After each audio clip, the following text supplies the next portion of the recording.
Good day, I'm Carrie Ann Smith, and this is your JIS News for Friday, September 4.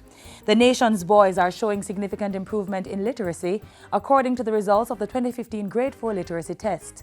On Thursday, Education Minister Reverend Ronald Thwaites announced that the nation achieved mastery in literacy, including improvement in the results for boys. To jump to 80.3 is very significant. When we do well, we must celebrate it. Yes? And we must celebrate those who are doing well and trying hard, and that is what is represented in these figures. Girls, meanwhile, achieved mastery of 92.5%. Overall literacy average in this year's sitting was 86.5%, 1.5% higher than the 2015 target of 85% mastery. Meanwhile, for the Grade 4 numeracy test, students achieved 65.7% mastery this year, which is an 8.1 percentage point increase over last year's 57.6%. The 85% numeracy target for Grade 4 students was moved from 2015 to the year 2018. The Carmel Primary School in Westmoreland, which lost its administrative block to fire Tuesday night, will be up and running for the official start of the school year on Monday, September 7. The Education Minister says the necessary alternatives have been put in place to ensure this.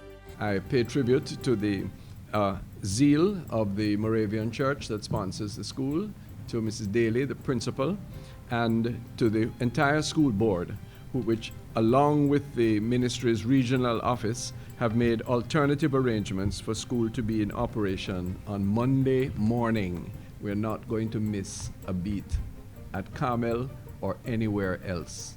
Minister Thwaites was speaking at a back-to-school press conference on Thursday. And still on education, 41 tertiary students have received scholarships to offset the cost of their education for the 2015-2016 academic year. Thanks to the Portia Simpson Miller Foundation, the scholarships totaling $8.5 million were presented to the students on Thursday. Do not let anything stand in your path in terms of your education. Education first. I remember some of you, your parents are making a serious sacrifice. Work will start next week to rehabilitate the Forum Bridge on the Port Henderson Road in Port Moore St. Catherine. On Wednesday, Transport and Works State Minister Richard Azan signed a $27 million contract for the 6-month project. The National Works Agency is managing the project, while Quality Henderson Plus Contracting Company will be doing the work. The period for the construction is 6 months, but the bridge will be closed for 3 months. And during the 3 months, the National Work Agency will be putting in a detour road. Also that they're putting a pedestrian walkway that you can walk across while construction is taking place. The Petrocaribe Summit, slated for this weekend, will explore the development of economic zones, strengthening of commercial opportunities, improved airline connectivity, and other issues to strengthen relations among participating countries. 15 of the 18 participating countries have been confirmed for the summit, which will take place at the Montego Bay Convention Center tomorrow. Venezuelan ambassador to Jamaica, Maria Jacqueline Mendoza Ortega, says the discussions will also focus on the improvement of oil refineries in the countries. We had a joint companies in all the countries of Petrocaribe, PDVSA, and the oil companies in each country has a joint venture and joint companies. And we need to improve these companies. We need to see the possibility to upgrade refineries and another kind of thing, no?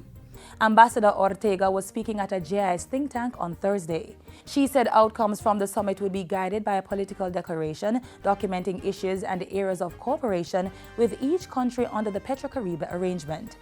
And finally, as Jamaica celebrates 50 years of diplomatic relations with Venezuela, it will symbolically open the Simon Bolivar Cultural Center in downtown Kingston on Sunday.